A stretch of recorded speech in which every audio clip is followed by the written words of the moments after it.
Hey agents, it's Manny. There are a lot of build videos out there and they all claim to be the best of this and the best of that.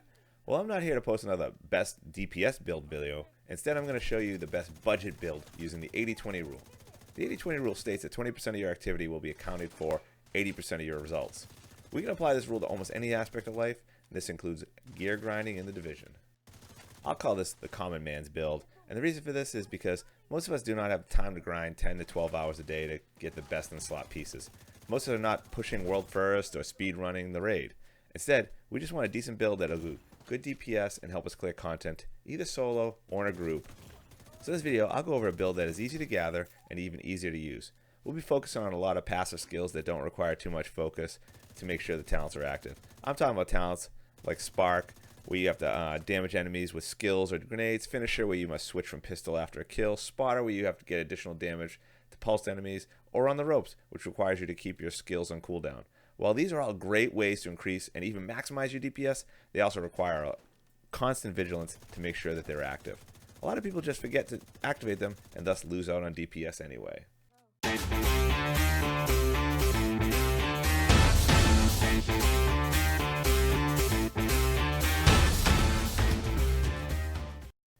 The following is a general guideline for gear to look for.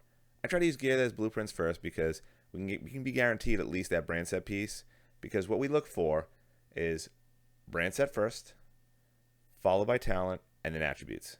Since you can recalibrate a single item on a gear piece, we want to recalibrate the attribute so that we can increase the value of the gear piece. For your primary, you could go with Eagle Bearer if you have it, or you can craft either the FAMAS or the Police M4, which are kind of the two next best rifles, ARs. Even though I have an Eagle Bearer, I chose the Police M4 because it's better handling out of the box than either the FAMAS or the Eagle Bearer. When crafting, you want a high damage roll in either strained or extra for talents. If you happen to get both talents with a high damage roll, then congrats. Otherwise, keep trying until you do. The blueprint tells you what damage range you can look for, so it should be pretty easy to tell when you get a high roll with one of the talents we are looking for. Now for mods, we're going to be looking for a lot of extra crit. So Rugged Mini Reflex Sight for the 5% crit hit chance on the scope, and the underbarrel, we'll go with the laser pointer for another 5% crit hit chance. On the muzzle, we're going to go with the muzzle brake for 5% elite damage.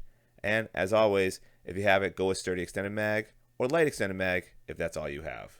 For your secondary, it honestly doesn't matter because we're basically just going to be using a primary weapon all the time anyways. But I personally like to go with a sniper rifle to pick off those long range targets once in a while. Nemesis is a good choice, but can be a bit difficult to handle when new because you need to charge it in order to get high damage shot.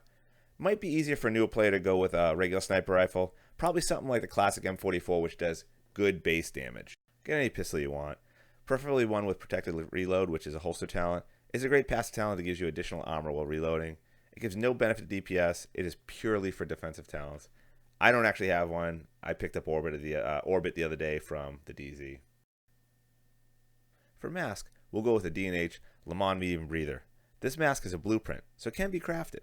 We wanted to have concussion as its talent for increased headshot damage. For attributes, we're looking for a high health roll and or damage to elites. We can re-roll one of the attributes. I'd like to get a new one because I'd rather have raw health than health on kill. The chest is going to be a Fenris chest with Berserk and hard hitting or vital for talents. Ideally, for attributes you'd have weapon damage, crit hit chance, and health. We also get an offensive mod slot on this. As you can see, I have perfect Berserk because I grinded the DZ for DZ resources and purchased a Ferocious Calm from the Thieves' Den vendor. I have another video that I'll show you how to grind DZ resources and how to get to the Thieves' Den. I'll link it in the description below. Grinding DZ resources isn't that bad. Unfortunately, this chest has very low attributes. There's also a Fenris blueprint you can use to craft this chest with regular Berserk. The holster is going to be a Gilligard Jackrabbit holster. So unfortunately, there's no blueprint for this piece, but it seems to drop fairly often, at least for me it did. We mainly need this for the 2 offensive mod slots, so make sure you find one with either a high health roll or a high crit hit chance, because we can recalibrate one, but not both.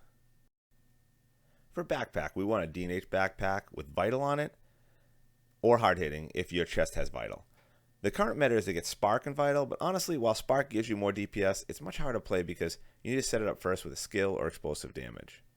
We also want Health and Crit Hit for attributes. I've not been lucky enough to get one, and there is no blueprint, so I have an Araldi pack with Vital, Crit Hit Chance, and Health. Gloves are actually pretty easy because we can make them if you have the blueprint. We want the Alps climbing gloves. They have a single attribute, a single talent, and a single red mod slot. For the talent, we want Clutch. Since we're running a crit build, Clutch will keep us alive by healing us every time we crit. What you want to do is keep making the Alps gloves until you get a pair with Clutch. Don't worry about the attribute because we can recalibrate it. Make sure when you're crafting that you keep any high roll AR damage rolls. We'll use the recalibrate with. For knees, we'll go the D&H Tay Protector pads, which there is also a blueprint for. Just like the gloves, don't worry about the attributes because we can recalibrate it. Just keep making these until you get a pair with Composure. Composure is great because it gives you 10% weapon damage while in cover, which is where we'll be in most firefights. These knees also have an offensive mod slot. While trying to craft these, you want to save any high roll crit hit chance attribute rolls. We'll be putting crit hit chance on the knees. Now for gear mods, when you look for mods, prioritize assault rifle damage, weapon damage, damage to health, and then damage to armor in that order. So make sure to pay attention to gear mods when you're out and about. For stats, we're mainly looking to hit 60% hit crit chance, which is the max crit you can have.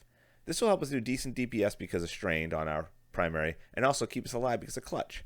As you can see, I have 56% crit hit chance. Once I get the D&H backpack, I'll get another 7% hit crit chance, which will put me over the cap. Hopefully, it'll have a good health roll or a good crit hit chance roll. Now, since we'll be crafting a lot of our gear, we want to make sure you loot every piece of gear you find to dismantle it. We need those crafting materials to make lots of gear pieces. RNG is terrible, so you'll need a ton to get a piece that is halfway decent.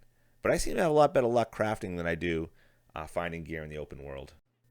Since we have Berserk and Strained, we get a lot of plus damage from having low armor. You could toss a grenade on the ground, stand in it to remove most of your armor to activate the talent, but honestly, it isn't really needed. If you're like me, you'll find yourself taking hits and losing armor pretty quickly anyways, whether it's from bullets or grenades. I seem to be low or zero armor during most fights anyways. This is why we try to increase our health as high as we can, and the beauty of health is it auto regens after a bit. Unlike armor, and also since we run clutch, it will restore 20% health every crit hit we get. And don't forget, we have Composure on knees, so we want to be in cover to get the added damage modifier that it has. I really hope you enjoyed this video and you found it helpful. If you did, please hit that like button. And if you have any questions, please leave a comment below. I'd love to hear from you. We also have a growing Discord community where you'll be able to squad up with other agents and trade tips and tricks. This is a great resource to find other agents to run with. The link is in the description below. If you'd also like to see more content like this, then please smash that subscribe button and also follow me on Twitch at twitch.tv/Maniocrity, where I stream Friday, Saturday, and Sundays starting at 10 p.m. Eastern Standard Time. Until next time, agents, take it easy.